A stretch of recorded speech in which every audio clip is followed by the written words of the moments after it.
Education is the most powerful weapon in the world అని అక్షరాల ప్రపంచానికి చాటి చెప్పినటువంటి మహానుభావుడు డాక్టర్ బిఆర్ అంబేద్కర్ గారు. విద్యా వెలుగు ఎడ్యుకేషన్ సొసైటీ వీక్షకులందరికీ శుభాశీస్సులు. ప్రతి సంవత్సరం ఏప్రిల్ 14వ తారీఖున భారతదేశంతో పాటు ప్రపంచవ్యాప్తంగా కూడా డాక్టర్ బిఆర్ అంబేద్కర్ యొక్క జయంతిని పురస్కరించుకొని ఆయన యొక్క జీవిత చరిత్రను, అదేవిధంగా ఆయన యొక్క గొప్ప మేధావి తనాన్ని, అదేవిధంగా జ్ఞానము, ప్రపంచంలో ఆయన ఎటువంటి స్థాయిని జ్ఞాపకం చేసుకుంటూ స్మరించుకుంటూ ఉంటారు. భారతదేశంలో గర్వించదగిన వ్యక్తి ఎవరైనా ఉన్నారంటే చదువులో అది డాక్టర్ బిఆర్ అంబేద్కర్.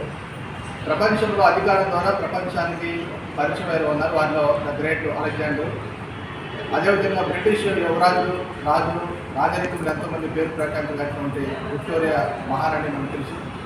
అదేవిధంగా ఫైనాన్షియల్గా, ఆర్థికంగా ప్రపంచంలో ఎంతో ఉన్నతంగా పరిచయమైనటువంటి వారు ఉన్నారు. కానీ ఒక నిమ్న కులంలో జన్మించి కేవలము ఆ యొక్క ఆర్థికంగా చితికుల పరిస్థితుల్లో కూడా ఉన్నతంగా చదువుకొని ప్రపంచానికి పరిచయం అయ్యి పేరు సంపాదించిన ఒకే ఒక్క గరుడు, మహాగరుడు డాక్టర్ బిఆర్ అంబేద్కర్ అని చెప్పడం మాకు. డాక్టర్ బిఆర్ అంబేద్కర్ ఇచ్చినటువంటి నినాదం అంటే బోధించు, సమీకరించు, పోరాడు. ఈ మూడు విషయాలు కనుక ప్రతి వ్యక్తి జీవితంలో ఆలోచించగలిగితే ప్రతి దాని మీద మనం పోరాడుతూ ఉంటాము, సమీకరిస్తూ ఉంటాము. అదేవిధంగా గొప్ప స్థాయిలో వెళ్ళడానికి ఆయన జీవితమే బెస్ట్ ఎగ్జాంపుల్ అని చెప్పవచ్చు. వైఎస్ జగన్మోహన్ రెడ్డి గారు 2024 జనవరి 9వ తారీఖున స్టాచ్యూ ఆఫ్ సోషల్ జస్టిస్ అనే నినాదంతో, అంటే సమాజంలో అందరూ సమానమే, అందరికీ స్వరాజ్ ఉండాలని చెప్పి డాక్టర్ బిఆర్ అంబేద్కర్ ఏ విధంగా రాజ్యాంగాన్ని ఆయన లిఖించడానికి, సమీకరించడానికి ఏ విధంగా గొప్ప కృషి చేశారు. ఆయన స్ఫూర్తితోటి గవర్నమెంట్ కూడా ఏర్పాటు చేయడం జరిగింది. నాటి నుంచి నేటి వరకు కూడా అనేక మంది సందర్శకులు ఈ యొక్క స్టాచ్యూ ఆఫ్ సోషల్ జస్టిస్ని వీక్షిస్తూ ఉన్నారు. అయితే ప్రతి విద్యార్థి కూడా గొప్పగా చదువుకొని ఈ దేశానికి, ప్రపంచానికి గొప్ప ఉన్నత పౌరులుగా ఎదగాలని కోరుకుంటూ, అదేవిధంగా ఈ స్వరాజ్య మైదానంలో డాక్టర్ బిఆర్ అంబేద్కర్ పేరు మీద మినీ స్టేడియంలో ఆ జీవిత చరిత్ర విశేషాలు చాలా గొప్పగా థియేటర్ రూపంలో ప్రజెంట్ చేస్తూ ఉన్నారు 24/7. సో కాబట్టి ప్రతి విద్యార్థి కూడా ఇక్కడికి వచ్చి ఆయన జీవిత చరిత్రను చదివి తెలుసుకొని గొప్ప స్థాయికి ఎదగాలని కోరుకుంటూ ఉంటారు. అంబేద్కర్ గారు మే 14, 1891 సంవత్సరంలో మహారాష్ట్రలోని మే అనే గ్రామంలో రామ్జీ సక్పాల్ మరియు భీమాబాయి దంపతులకు జన్మించడం జరిగింది. అతడు నిమ్న కులాల జాతికి చెందినవాడని చెప్పి, చదువుకోవడానికి అనర్హుడని చెప్పి సమాజం చేత అంటరానివాడిగా వెలివేయబడినప్పటికీ తన జీవితంలో ఎదురీత ఇది గొప్ప స్థాయికి ఎదగటం జరిగింది.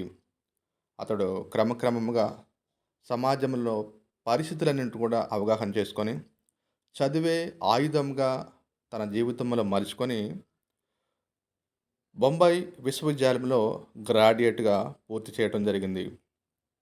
ఆ తదుపరి ఉన్నత చదువుల కోసము అమెరికా వెళ్ళి కొలంబియా యూనివర్సిటీలో పిహెచ్డిగా పట్టా సాధించడం జరిగింది. ఆయన యొక్క చదువులు, ఆయన యొక్క క్వాలిఫికేషన్స్ చదవటమే మనము చాలా గొప్పగా ఫీల్ అవుతూ ఉంటాము. ఎందుకంటే ప్రపంచంలో అన్ని డిగ్రీలు, అన్ని పిహెచ్డీలు, అన్ని డాక్టరేట్లు ఎవరు కూడా చేయలేదు. సో ఆయన చదువు ఏ విధంగా ఉపయోగపడిందంటే భారత రాజ్యాంగ రూపకల్పన చేయడానికి తన వంతు ఈ దేశానికి ఒక ముద్ర వేయటం జరిగింది. అదేవిధంగా మొట్టమొదటి ప్రభుత్వంలో తొలి న్యాయశాఖ మంత్రిగా ఆయన పనిచేయడం జరిగింది. దళిత హక్కుల సాధనకై, అదేవిధంగా అంటరానితనాన్ని నిర్మూలన చేయడం కోసము ఆయన గొప్ప సేవ చేయడం జరిగింది. ఇప్పుడు మనం చూస్తూ ఉన్నాము వారి కుటుంబ సభ్యుల యొక్క జీవిత విశేషాలు, వారి ఫ్యామిలీ మెంబర్సు. అదేవిధంగా తన జీవిత సారంలో ఏ విధంగా ఒక్కొక్క మెట్టు ఎదిగి తను ఉన్నతమైనటువంటి స్థానంలో నిలబడ్డాడో మనం యొక్క వీడియోలో చూస్తూ ఉన్నాము.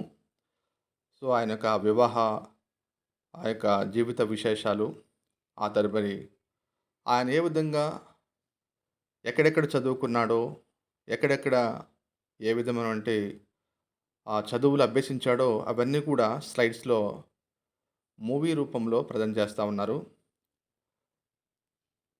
ఆయన జీవితము మనము తెలుసుకుంటే ఎంతో ఉన్నతమైనటువంటి పోరాటానికి, అదేవిధంగా ఎంతో ఉన్నతమైనటువంటి జ్ఞాన సంపాదన కోసం మనం చూడవచ్చు.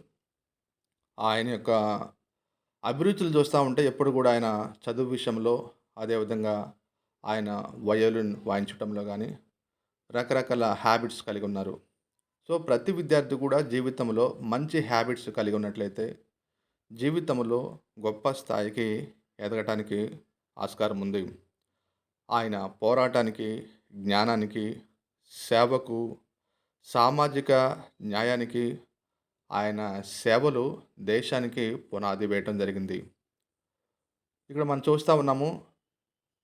ఈ యొక్క కొటేషన్స్ కూడా మన సమాజంలో ప్రతి వ్యక్తికి కూడా ఉపయోగపడతా ఉన్నాయి.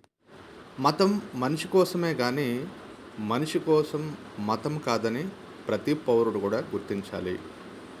డాక్టర్ బిఆర్ అంబేద్కర్ గారు తాను చదివినటువంటి చదువులు, తాను చేసినటువంటి సేవ, తాను జీవించినటువంటి నిరాడంబరమైనటువంటి జీవితము, ఈ ప్రపంచానికి తాను అందించినటువంటి మేధస్సును, జ్ఞానమును ప్రతి విద్యార్థి తెలుసుకొని ఉన్న స్థితి నుంచి ఉన్నతమైనటువంటి స్థితికి చేరటం కోసము ఆయన జీవితము తెరిచిన పుస్తకం అని చెప్పి మనం గ్రహించాలి.